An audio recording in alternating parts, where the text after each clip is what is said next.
recap quick of the second track night with the car. Got it back in one piece. It's the best thing.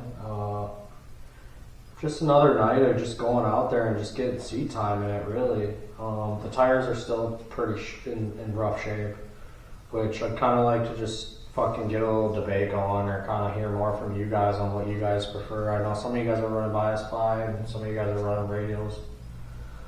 I just kind of like to know what your guys' preferences are and why, you know. I mean, I've heard both sides of the fences a lot, so yeah, it's just always interesting to me who prefers what and why. So yeah, we'll just hop right into it. First pass, they were kind of dicking the dog on the line. Apparently one of the dragsters shit it out at the end of the track. Then somebody oiled down and this, that, and the other, and sitting there shutting off the car multiple times, starting it back up, you know. And I typically try to make a habit of hitting all the switches for the accessory, which is the boost leash, my ignition, starter, etc., etc. I just try to make sure everything's either on or off every time I shut the car off or turn it on, so I don't leave things on. In the process of doing that, shutting it off multiple times, turning it back on, I forgot to turn the boost leash back on. So I was talking to Derek about it, but I don't have a CO2 system on this thing. It's just recirculating positive pressure off the compressor housing, which is really nice because I don't have to worry about CO2. But yeah, in the midst of things, I forget to turn the boost leash on, so it's only making 10 pounds instead of 20 because it doubles up on the dome with the leash on. So I go out there, I messed up, I fucked up the camera, and I didn't get an in-car pass. We just got a little bit of the outside of the car making the pass, and the thing just went perfect. I mean, it made like a perfect A to B pass. It was like, I think it ran like a low 10 at like 127-ish or something.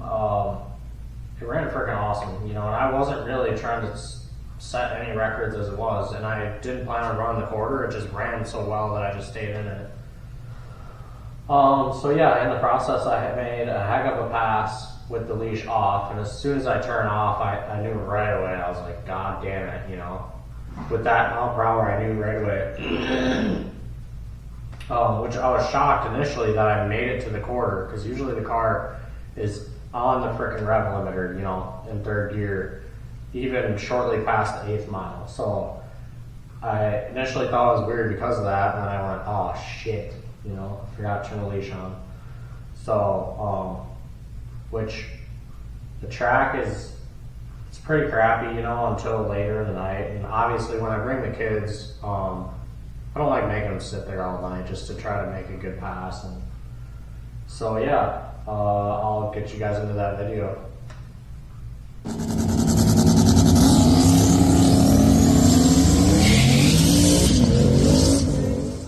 So second and final pass, turned the boost leash on, figured on the same tire pressure, same lane, little cooler, you know. I was hoping odds are that it would hold the tire, but just went out there and swung and missed. I mean, just lit the tire immediately, first gear. Kudos to the dude in the truck. I mean, it's a pretty fast truck. It ran 980. He made a hell of a lick. Give it to him. He took off like fucking rocket. So yeah, and at that point I just went through the gears. You know, I just kind of wanted to see what the car would do. You know, pushing it. And I mean, it drove great. It drove straight.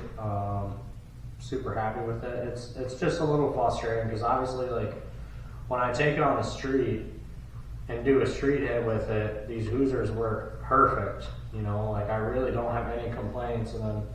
And take it for what it is. It's at WIR. I get to WIR and it's just, well, and everybody, you know, even Brian, my buddy with the Volvo left lane in that first video, just knocked the tire right off of it. So he very rarely has traction issues. He's got his shit pretty figured out. That car is badass. He did a hell of a job on it. But yeah, I don't know. I'm still debating on what tire to do with this thing. Hard to say. I'd like to know what you guys think. You know, I'd like to get a little bit of a debate going on here about tire. What compound, bias ply, radial? What do you do? Why do you do it? Yeah. So I'll let you guys watch this second video. It's not much to watch. It's just fucking wheeling and dealing the car because it's just lose the tire instantly. But yeah, I'll let you guys check that out, and then I'm gonna be getting some shit in the mail for this deal, hopefully. Pretty busy, like I was saying, as far as, you know, work coming up, and got some pretty cool things in store for the Fairmont, so I'm pretty excited to do that. And as far as this thing goes, I'd like to get possibly a lift put in too. I might put a lift in the garage so I can do a video on that. And yeah, we can go from there. I mean, right now this thing, I mean, it's not just tires, you know. Like the rear end needs to be done yesterday. There's no bracing on it. Tubes aren't welded. I mean, I'm surprised I haven't. The only thing that's saving it is there's no trans brake. Granted, I forgot to add that in the video. I did figure out what button in the car is the rev limiter. So turn the rev limiter to 2500 on a 2-step on the button. So as you can tell in the video, you can hear it. So yeah, you can hear it now, and now it's working. So that kind of helps, you know. It picks up a little bit, but it's not building any boost. I'm gonna try to run it higher, but I tried it here in the garage, you know, and past 2500, it starts to kind of push through the brake. So at that point, all I'm gonna do is sit there and fucking red light it. So it just doesn't pay. For you foot brake guys out there, kudos to you, man. Because I mean, I've had a trans brake on a couple of my cars, and it's just, I don't know. It feels so ghetto being without one, you know. But it's dope. It's gangster as fuck. If you can foot brake a car, I mean, I think I did like a 1.3 or 1.6 60 foot today with on the foot brake and the 2-step. So I mean, I thought that was pretty cool. It's gangster if you can do a fucking good 60 with just the foot brake. So I know some of you guys are out there are still just foot braking, which is dope. But yeah, there's a lot more planned for this thing. I got a couple small things to work on. I'm just gonna kind of keep uploading like the small deals I do for people, and then yeah, we're gonna try to get this thing, besides a trans brake, you know, I mean, I'd like to do a lot more work to it before I start messing with the tune and trying to make it actually go fast. Right now it's kind of just driving it, just getting seat time in it. So yeah, I'll show you guys this second blowing tire off, spinning all the way down the track video, and we'll get back to you on the next one.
Too spicy, guys.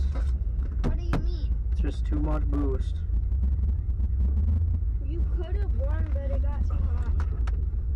Yeah, I could see your tires burning up. Yeah, I was just spinning the tire. Just too much. Yeah, you spun the tire again? I spun from... Yeah, you literally went like side to side. I told Kendall, I was like, he is doing way too much drifting. It was a cool 8th mile burnout. I was just trying to pedal it just for good measure, dude. I was like, damn, he's fucking holding in there. He ain't letting it go. No, I was just driving it. I'm like, fuck it. I'm just gonna fucking make it pay for it at this point. It looks straight. Yeah, I mean, it held on pretty good for the tires being fucking cheeched. Yeah. I think they might be done now after that one. Yeah, for Roll sure. burnout. For sure, dude. Through the 8th.